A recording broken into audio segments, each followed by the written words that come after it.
হাসনাত আবদুল্লাহর একটি পোস্টকে কেন্দ্র করে বাংলাদেশের একটি মহল আহ, বাংলাদেশ সেনাবাহিনীকে নিয়ে এবং সেনাপ্রধানকে নিয়ে নানান কুরুচিপূর্ণ বক্তব্য এবং মন্তব্য করে যাচ্ছে।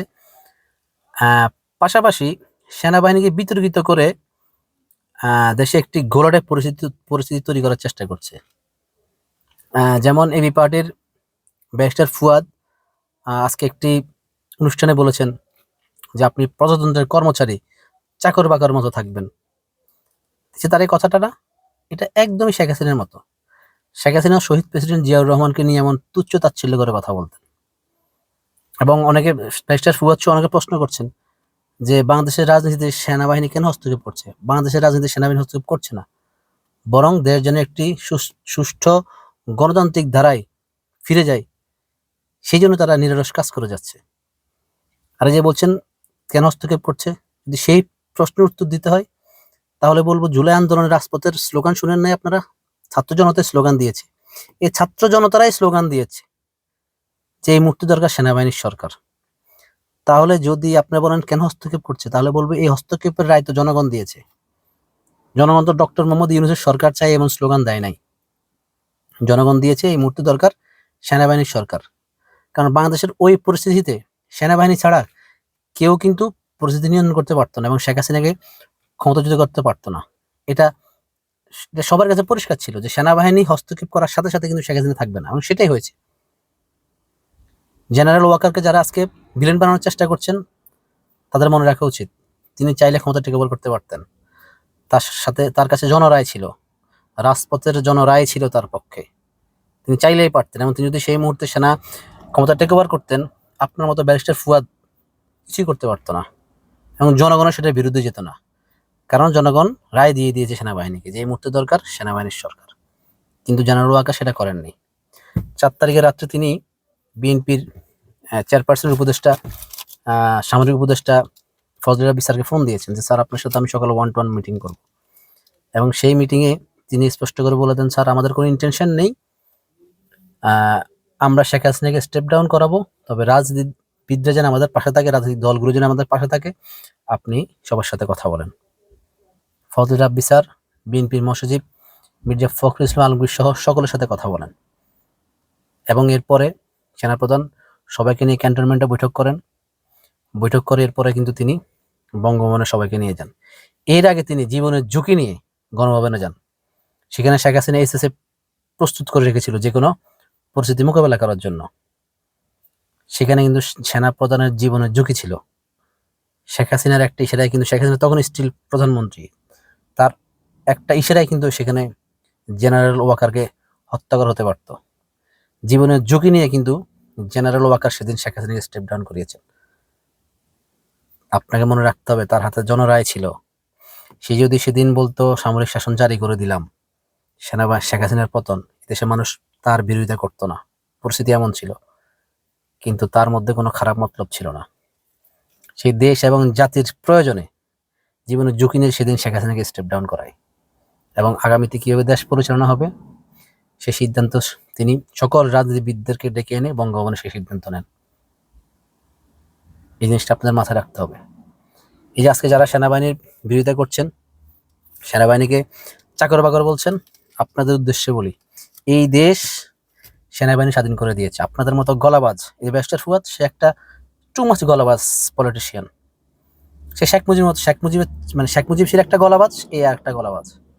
শেখ মুজিবও ওই যে 7 মার্চ গলাবাজি করেছে, স্বাধীনতার এই হুমকি তামকি দিয়েছে, কিন্তু প্রয়োজনের সময় এদেশের মানুষ তাকে পাশে পায় নাই। 1971 সালের 26শে মার্চ মেজর জিয়াউর রহমানের নেতৃত্বে কিন্তু স্বাধীনতার ঘোষণার মধ্য দিয়ে কিন্তু বাংলাদেশের স্বাধীনতা যুদ্ধ শুরু হয়।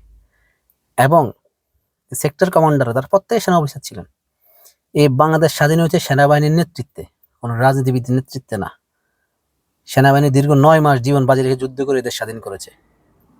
স্বাধীন করার পরে তারা ব্যারাকে ফিরে গিয়েছে এবং রাজনীতিবিদদের হাতে দেশকে দিয়ে গিয়েছে। শেখ মুজিব 72 থেকে 75 তছনছ করে দিয়েছে মানুষের স্বাধীনতার স্বপ্ন। আবারও এই দেশ এবং জাতির প্রয়োজনে বাংলাদেশ সেনাবাহিনী এগিয়ে এসেছে।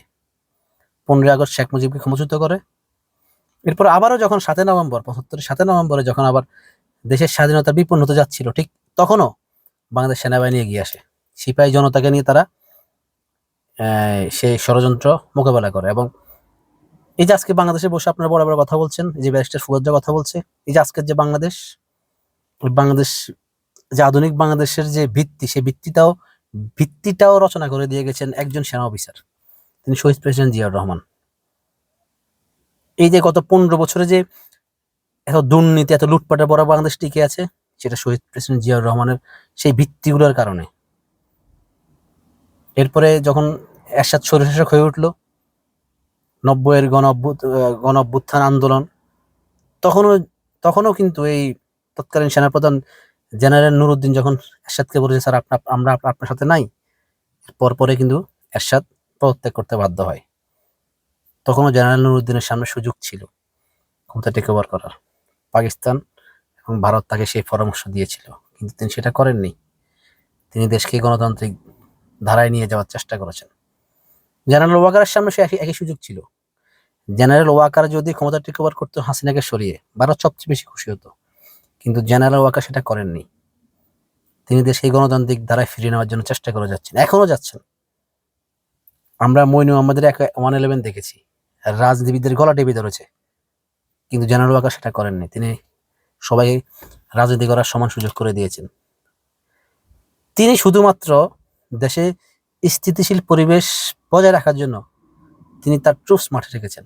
তিনি রয়টার্সের সাথে সাক্ষাৎকারে বলেছেন যে 18 মাসের মধ্যে নির্বাচন হবে, গণতান্ত্রিক দ্বারা দেশ ফিরে যাবে, আমরা ব্যারাকে ফিরে যাব। শেষ, তার কথা এতটুকুই। কিন্তু কারা বাংলাদেশের নির্বাচনকে বিলম্বিত করছে?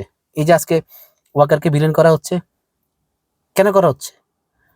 ওই যে ওয়াকার বলেছেন যে দ্রুত সময়ের মধ্যে নির্বাচন হতে হবে, এরপর থেকে কিন্তু জামাত ইসলাম সহ একটা পক্ষের মাথা খারাপ।